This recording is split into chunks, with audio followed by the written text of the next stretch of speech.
இங்கே அந்த 120 படிகள் இருக்குது, அதை தாண்டி தான் மேலே போகணும். அவைகளுக்கு வந்து விசேஷ பூஜை நடைபெறும். அப்போ வந்து சுவாமி ஊஞ்சலில் எழுந்தருள்வார். அது ரொம்ப விசேஷம்.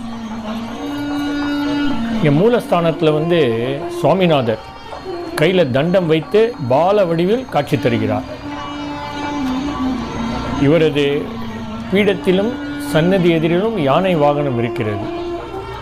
உற்சவர் வந்து சுப்பிரமணியர் வள்ளி தெய்வானையுடன் காட்சி தருகிறார். இந்த மலையிலேயே வற்றாத குமார தீர்த்தம் இருக்கிறது.